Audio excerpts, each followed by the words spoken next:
Halo Sobat Tempe semuanya, ketemu lagi dengan kami di Ngobrol Tempe bareng FTI, Forum Tempe Indonesia. Ya, ketemu lagi dengan saya di sini Khairul, dan pada kesempatan ini kita masuk ke seri ngopi yang ada di tahun 2025 ini ya, Sobat Tempe semua. Nah, pada kesempatan ini kita akan bahas topik yang menarik karena pada podcast ini kita kedatangan narasumber yang luar biasa. Kita lagi bahas yang lagi banyak FYP nih ya di kita nih ya, tentang makan bergizi gratis.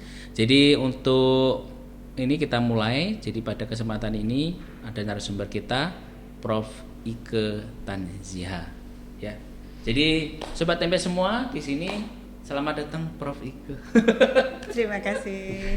Terima kasih Prof. Teman-teman kita di sini ada di Tempe Azaki Internasional di Bogor. Jadi teman-teman kalau misalkan ingin berkunjung juga silakan bisa ke sini. Selamat datang di podcast kami, Prof. Jadi podcast kami namanya Ngopi, Prof. Ngopi itu kayak ibarat kita yang ya ngobrol santai gitu ya, Prof ya. Tapi kebanyakannya ngobrol tempe. Jadi yang dibahas nanti lebih ke arah tempe, tapi dikaitkan dengan makan bergizi gratis. Dan di sini teman-teman Sobat Tempe semua, kita berdua moderator ya, saya Khairul dan bareng saya Muhammad Rida, Pak Riza. Jadi kita berdua nanti akan bahas tentang peran tempe dalam makan bergizi gratis. Yes. Sehat, Prof? Alhamdulillah. Oke.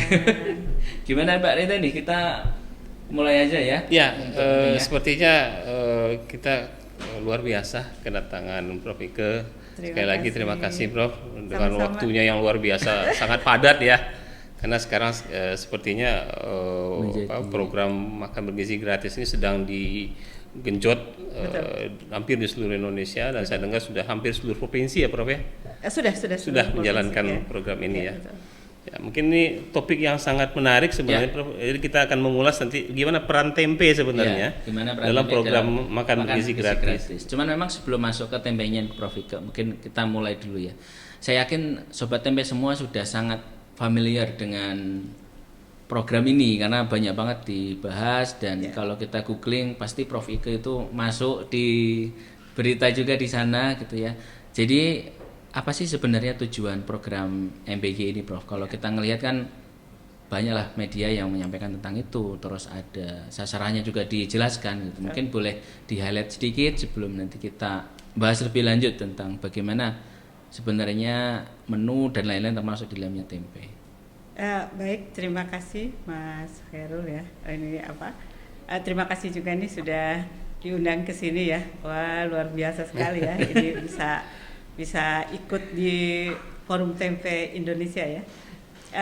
Baik ya, jadi tujuan makanan bergizi gratis itu sebenarnya menjadi mandat dari BGN itu sendiri. BGN itu sendiri kan dibentuk memang adalah untuk pemenuhan gizi nasional.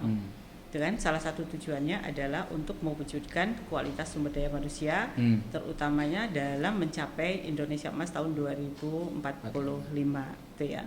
Nah, di situ kan ada 5 agenda, diantaranya itu adalah bagaimana pada tahun 2045 itu manusia-manusia atau anak-anak itu menjadi pemimpin-pemimpin yang berpengaruh di dunia. Tentu saja kan dibutuhkan sumber daya manusia dengan tingkat pendidikan yang tinggi ya, kesehatan yang tinggi, dan tentu saja dengan cara berpikir yang lebih luas. Nah, itu tentu saja akan bisa dicapai apabila gizinya cukup ya anak tersebut gitu.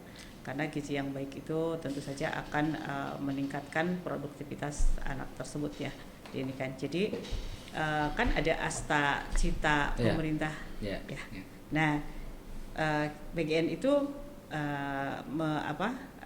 berperan di situ di empat citanya ya, di 4 cita, yaitu tadi satunya adalah meningkatkan sumber daya manusianya, kemudian juga swasembada pangan. Jadi dalam hal ini adalah tadi meningkatkan sistem pangan atau menguatkan sistem pangan setempat. Yang ketiganya adalah menurunkan kemiskinan, dan yang keempatnya itu adalah meningkatkan pertumbuhan ekonomi gitu ya. Tapi itu akan dicapainya tentu saja bertahap ya. Oh ya, tadi satu lagi lupa nih, sasarannya ya. Sasarannya. Ya, betul, sasarannya nih. Nah, sasarannya juga itu kan BGN itu kan Perpres Presiden nomor 83 tahun 2024. Betul. Itu di salah satu pasalnya itu ya disebutkan ada sasarannya itu ada 4 kelompok, yaitu satu itu anak sekolah ya, anak sekolah atau satuan pendidikan ya, anak sekolah atau satuan pendidikan. Jadi dari mulai PAUD ya, dari mulai PAUD sampai SMA. Ya, termasuk di situnya PAUD sederajat, misalnya ada Raudatul Atfal. Kemudian SD sederajat itu ada di situ ibtidaiyah ya. Nah, kemudian kalau SMP, SMA dan juga sederajat ya, termasuk ada sanawiyah, aliyah dan juga ada pesantren. Jadi itu golongan anak sekolah ya. Nah, kemudian kelompok rentan lainnya adalah ibu hamil, gitu ya. Nah, ibu hamil ini juga menjadi target sasaran kita. Kenapa demikian? Karena kita menginginkan kalau bisa itu anak-anak yang dilahirkan sekarang itu tidak mengalami kekurangan gizi, baik itu BBLR ya, berat badan lahir rendah ataupun stunting gitu ya. Nah, kemudian kelompok rentan lainnya adalah ibu hamil. Kenapa ibu hamil? Karena ibu hamil itu kan harus menghasilkan ASI ya. ASI, dan tentu saja ASInya tetap harus berkualitas. Nah, kalau ASI berkualitas itu tentu saja kan diperolehnya dari makanan yang bergizi ya dan berkualitas gitu. Nah, kemudian yang terakhir adalah kelompok balita. Jadi misalnya dalam satu rumah ada ibu hamil, ada balita, ada anak sekolah, itu dapat semua. Bisa dapat semua. Ya. Jadi secara total kira-kira target penerima manfaat dari program ini berapa orang itu? Ya, kalau di total dihitung ya, jumlah anak dengan ibu hamil, ibu bisu itu kurang lebih ya sekitar 83 juta ya. 83 juta. Ya. Kan 83 juta. Nah, tapi tentu saja kita juga inginnya semua ya, tetapi kita bertahap. Kan bertahap, misalnya bulan Januari kemarin misalnya 937, kemudian bulan Februari udah naik lagi menjadi 1000. Nanti terus meningkat ya, diharapkan bulan Juni, Juli itu sudah 5.000 dapur ya. Nah, 5.000 dapur itu kan berarti kan satu dapur itu kan 3.000 anak ya. Dan harus di tengah-tengah, maksudnya dekat sekolah ya. Jadi kan untuk mendapatkan dapur gizi itu adalah salah satu indikator utamanya adalah jumlah anak dulu. Jumlah anak sekolahnya 3.000. Baru di situ satu dapur. Tapi kalau di situ ada 6.000 berarti tidak boleh satu dapur, tapi harus 2 dapur gitu kan, untuk tadi menjaga keamanan pangan. Itunya ya, proses-proses. Berarti secara sasaran memang banyak ya, Prof. Ya, banyak. Nah, mungkin ini banyak sobat tempe yang nanya nih, Prof ya. Jadi terkait sama program ini. Kan kalau melihat di banyak media itu kan susunan menunya itu sepertinya memang beragam ya gitu ya. Yang jadi pertanyaan gini, di situ ada tempe nggak sih, Prof? Itu yang pertama. Pasti ada tempe ya. Tempe itu kan sudah makanan asli Indonesia gitu kan. Malah orang lain itu kan meniru-niru, ingin membuat tempe itu kan menjadi makanan mereka. Betul. Saking tempe itu. Dan kalau kita ke Filipina itu yang ditanyakan pertama mana oleh tempenya. Artinya sobat tempe ya, tempe ini sudah menjadi bagian dari program makan bergizi gratis. Betul. Nah, yang jadi pertanyaan gini, Prof, kan kita pahami bersama bahwa kalau kita bahas dengan komposisi itu, kita tahu lah ya, mungkin ada namanya isi piringku ya, sobat tempe semua itu tahu isi piringku. Di situ kan sebenarnya source of dari protein itu ada banyak, gitu kan. Tempe salah satunya. Betul. Nah, yang jadi pertanyaan gini, kita kalau tidak salah nih ya Pak Rito ya, kita ada semacam mungkin saya belum tahu ya itu namanya rekomendasi atau apa.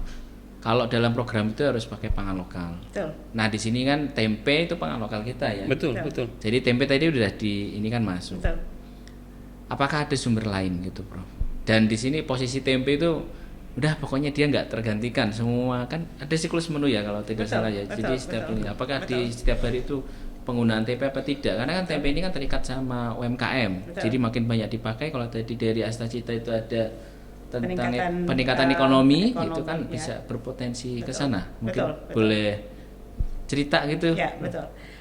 Jadi kita itu kan dalam satu kali porsi itu kan ada 2 tipe MBG ya. Yang pertama itu adalah menu sarapan, dan yang kedua itu adalah menu makan siang. Satu hari. Nah, enggak itu maksudnya dipilih ya. Dipilih. Salah satu dari 2 tipe itu. Bukan milih saya pengennya sarapan, tidak begitu. Tidak. Jadi maksudnya yang sarapan ini diberikan adalah pada anak PAUD dan anak SD kelas 1 2. Di mana kan mereka pulang jam 9. Jam 9 10 betul, kan? betul. Nah, artinya kan harus sarapan nih. Ya. Nah, sedangkan kelas 3 ke atas yang pulangnya sudah mulai jam 12, nah itu makan siang.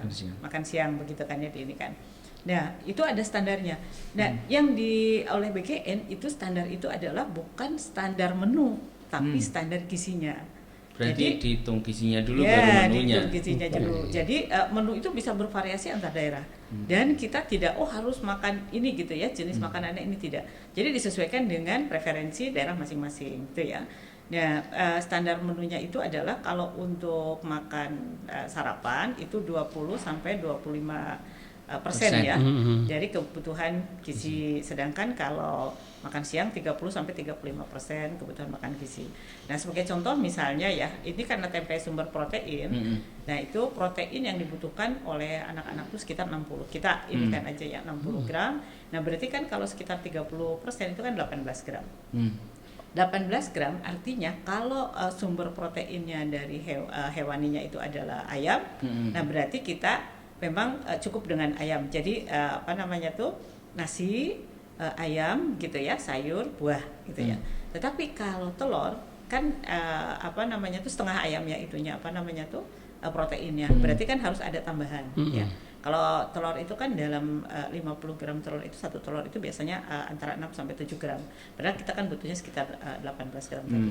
Tapi juga dari nasi juga ada protein ya kan. Nah, artinya di sini harus ada tambahan protein. Selain tadi dari nasi sebagai ya proteinnya tidak banyak, tapi tetap nasi kan ada proteinnya sedikit ya.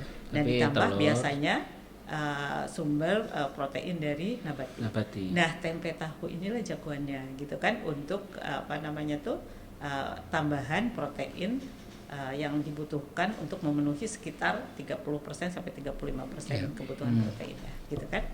Nah, tadi ya bahwa standar gizinya kan BGN yang menentukan bahwa itu harus 30 sampai 35% untuk makan siang. Nah, kemudian jenis menunya itu diserahkan. Makanya kenapa staf gizinya di masing-masing dapur itu adalah orang lokal. Jadi BGN itu kan meng-hire ya lulusan-lulusan gizi dari seluruh Nusantara ini, kemudian dilatih dan itu dikembalikan ke tempatnya. Jadi kalau misalnya dia dari Papua, kembali ke Papua. Kalau dari Makassar, kembali ke Makassar. Jadi tidak yang dari Papua nanti ke Jawa Barat. Nanti lidahnya kan tidak sesuai dengan preferensi. Betul. Nah itu, jadi kalau dari Papua ke Papua, berarti kan preferensinya sama nih ya. Misalnya atau misalnya yang tadi dari Jogja kan agak manis.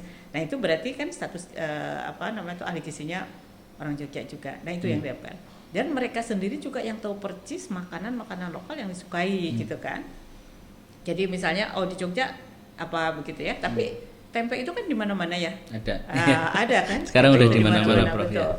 Dan kita itu memang mengharapkan itu adalah local food. Kenapa demikian? Tadi untuk menguatkan sistem pangan kita. Itu kan sistem pangan kita, dan tentu saja menumbuhkan pertumbuhan ekonomi pertanian di daerah pedesaan, sehingga gap pembangunan ekonomi antara kota dan desa itu semakin rendah gitu. Karena kan meskipun kita di kota kan makanannya kan ngambilnya dari desa kan. Nah itu kan.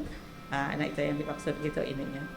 Kalau kita bahas tempe nih, Prof ya. Tadi kan pangan lokal. Ya, betul. Pangan lokal dipromosikan nih, sobat tempe ya. Jadi di program ini sangat mempromosikan pangan lokal. Tempe juga. Ya, betul. Tapi kan kita juga paham, Prof, bahwa pangan lokal di sini ada dua ya, Prof ya. Pertama, lokal dari bahan.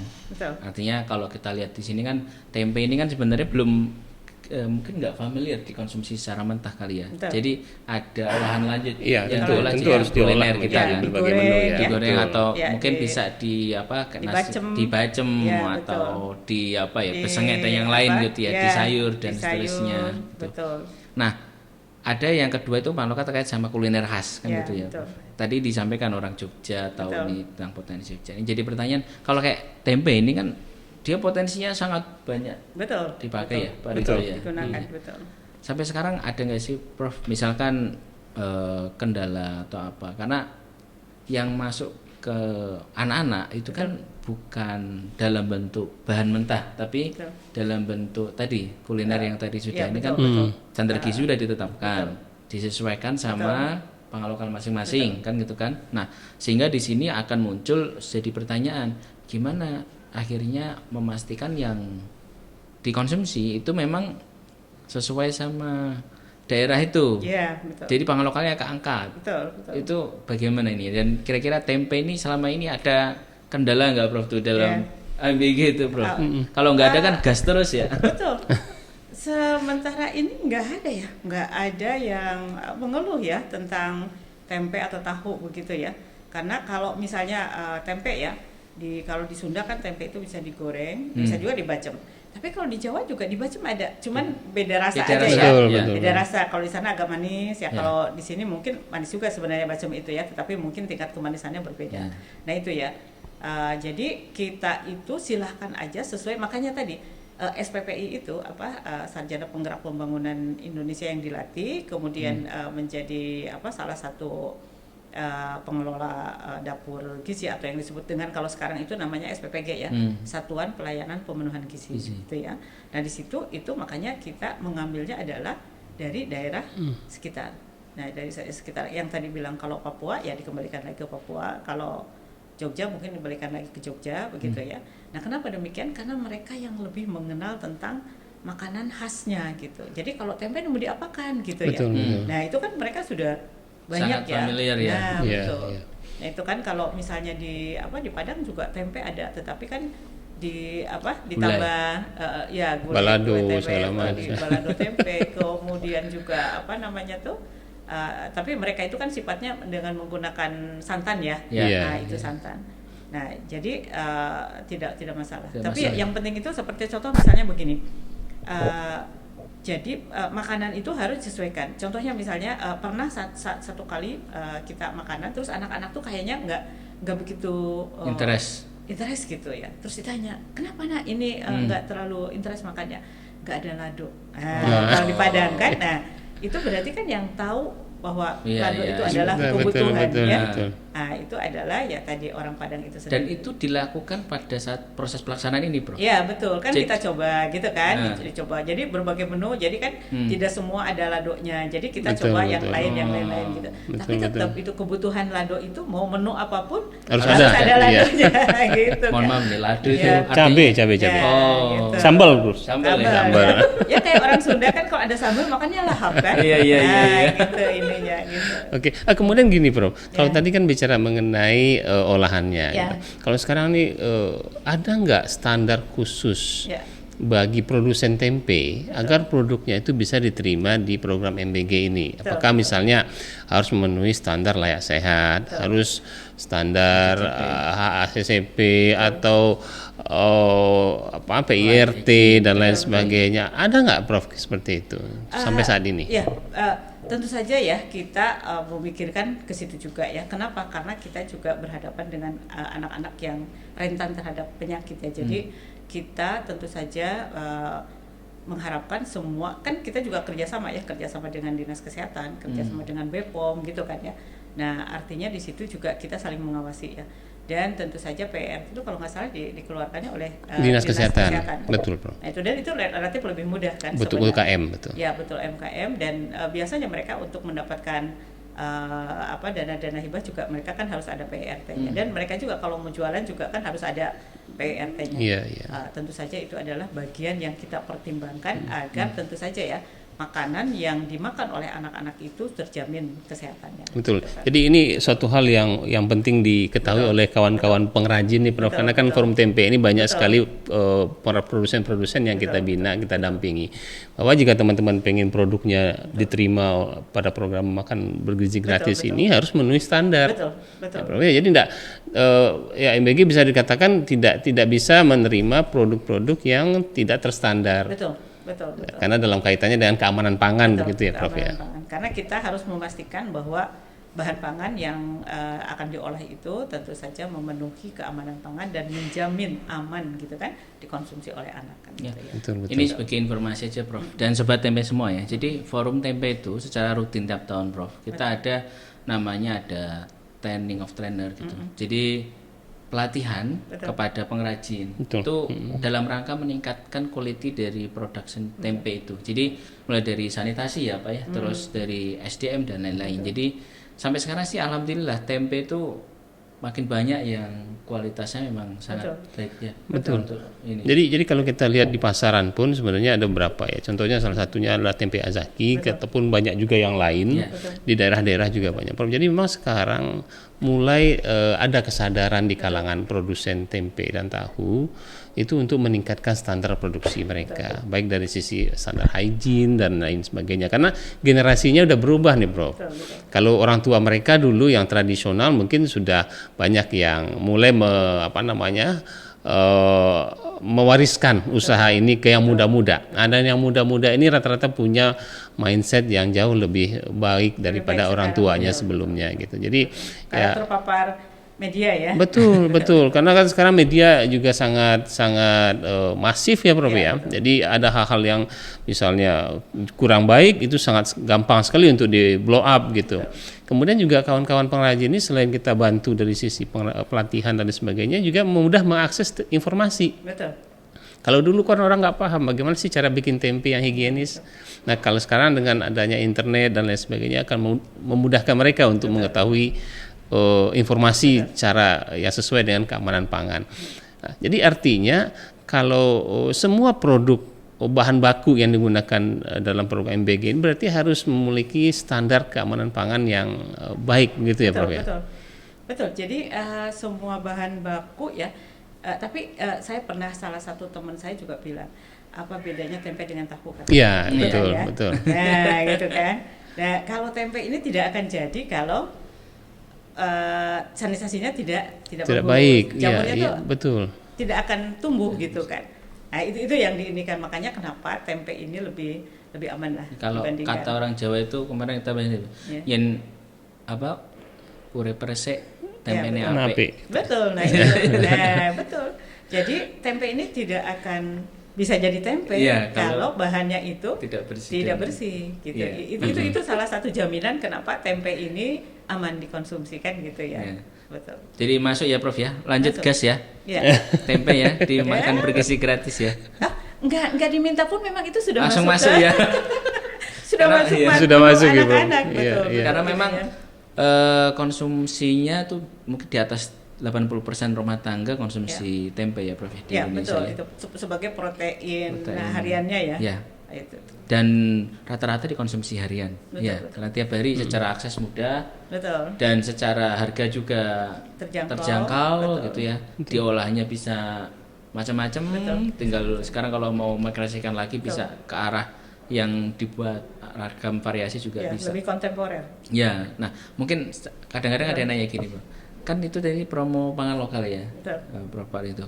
Kan tempe itu kan ada banyak olahannya, termasuk kayak misalkan kalau di sini nih ada beberapa produk ya yang dia itu untuk meningkatkan minat anak-anak. Jadi anak-anak itu kan kalau ada yang punya bentuk karakter tertentu, apakah mereka suka gitu ya. Nah, kalau tempe dibuat seperti itu apakah itu masih menjadi tanda kutip bagian dari program yang bisa digunakan atau sebenarnya itu masuk ke proses food kalau sebenarnya begini, jadi yang disebut dengan makanan lokal itu juga boleh bervariasi dan boleh inovasi ya, inovatifnya.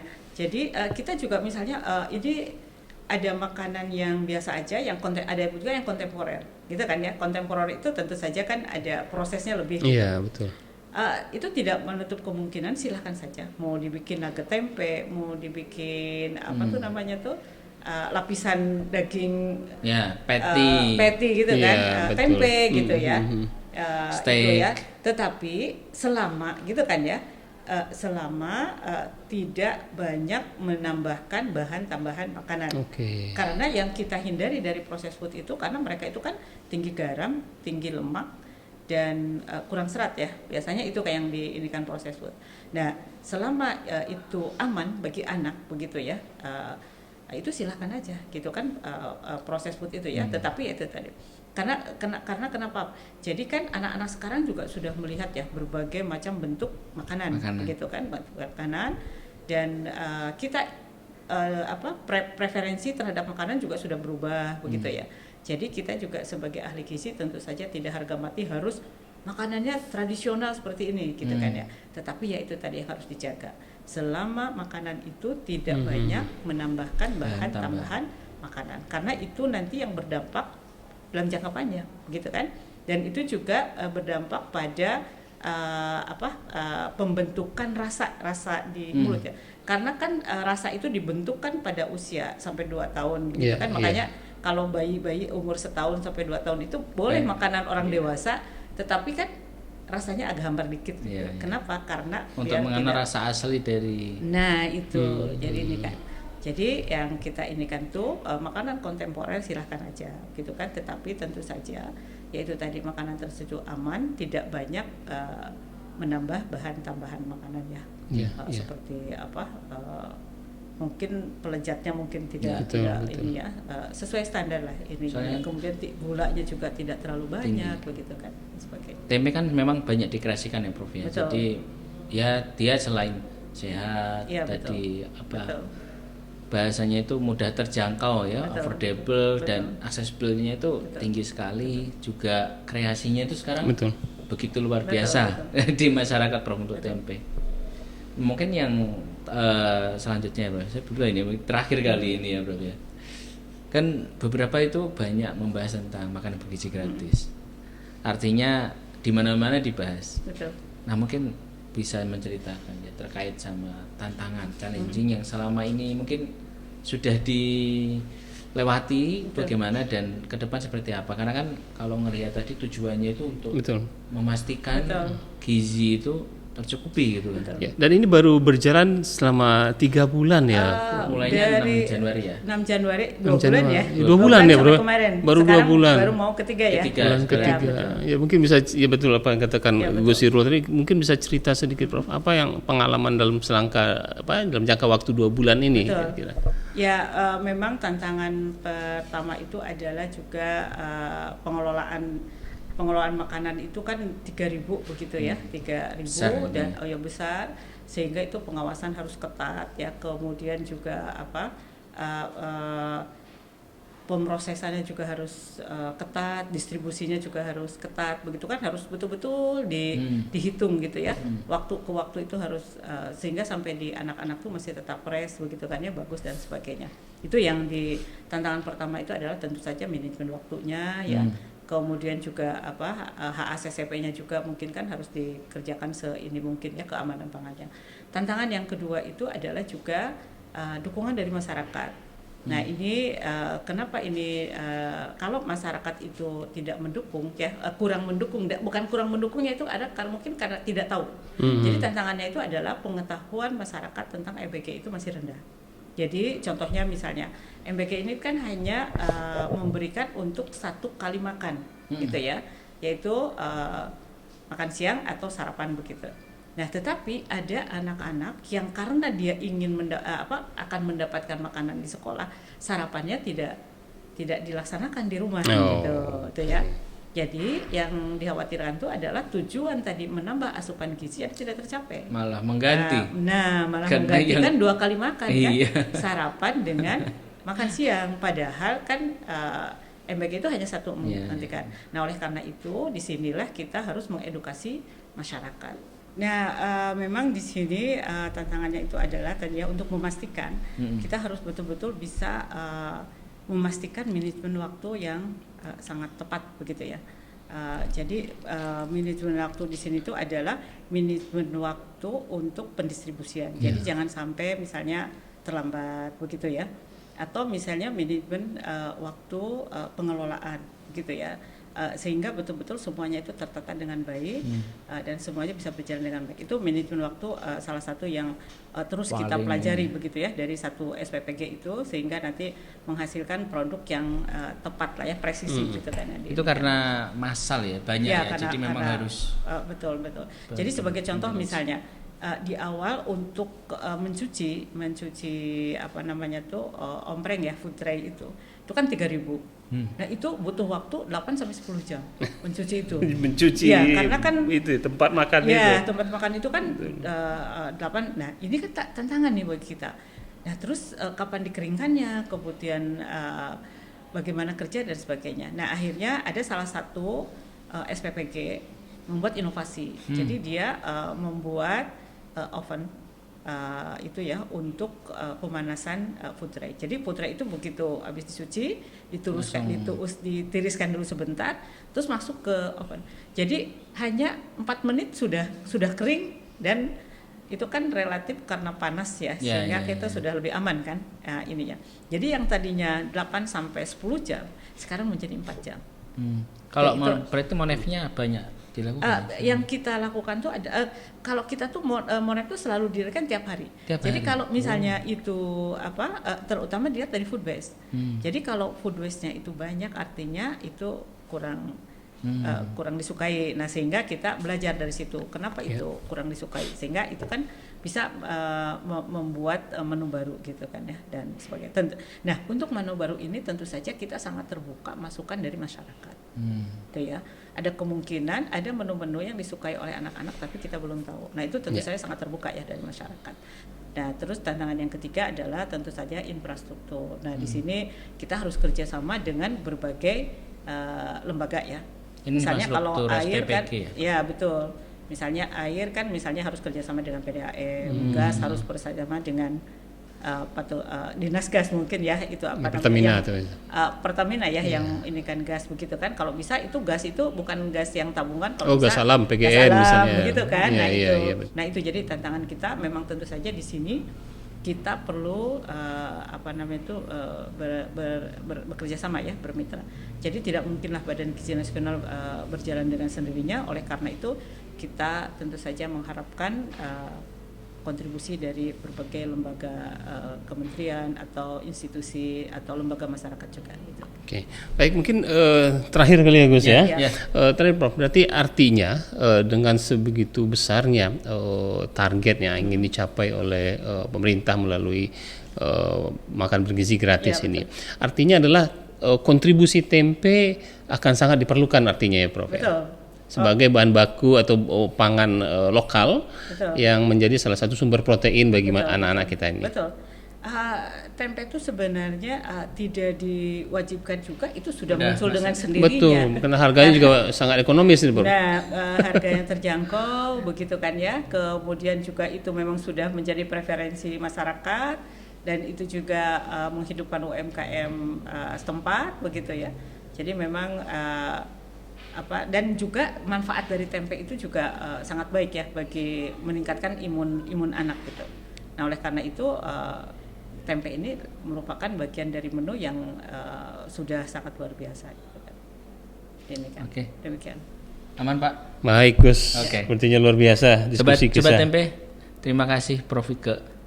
Jadi memang kemarin itu ada yang nanya gitu kan, dari yang ditanyakan Pak Ridho tuh, tempe ada nggak sih di sana gitu. Jadi ini Sobat Tempe semua, kita sudah mendengarkan penjelasan lengkap sekali dari Prof Ike Tansia tentang bagaimana peran tempe dalam makan bergizi gratis.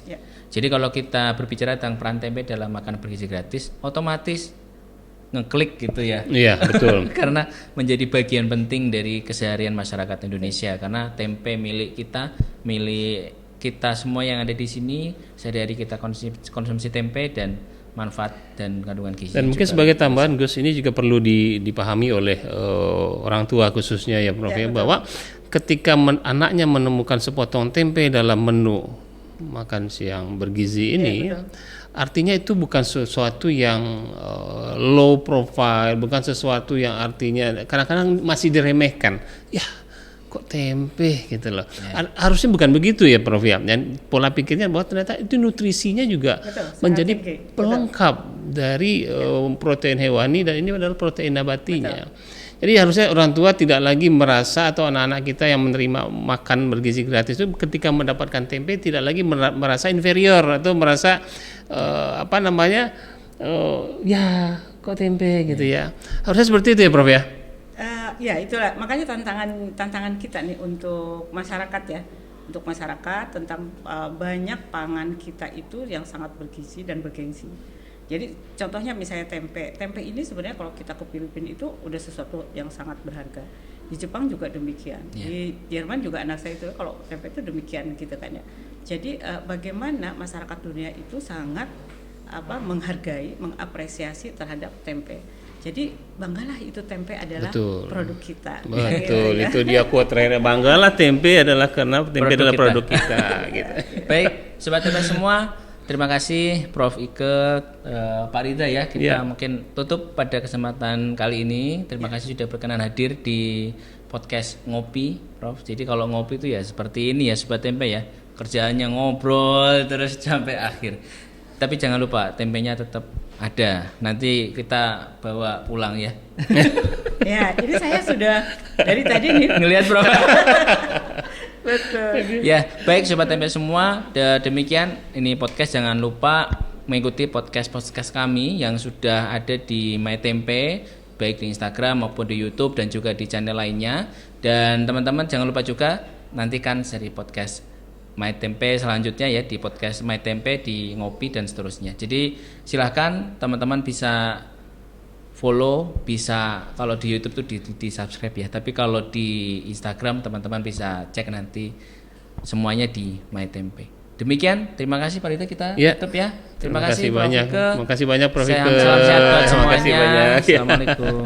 Waalaikumsalam warahmatullahi wabarakatuh. Sampai jumpa.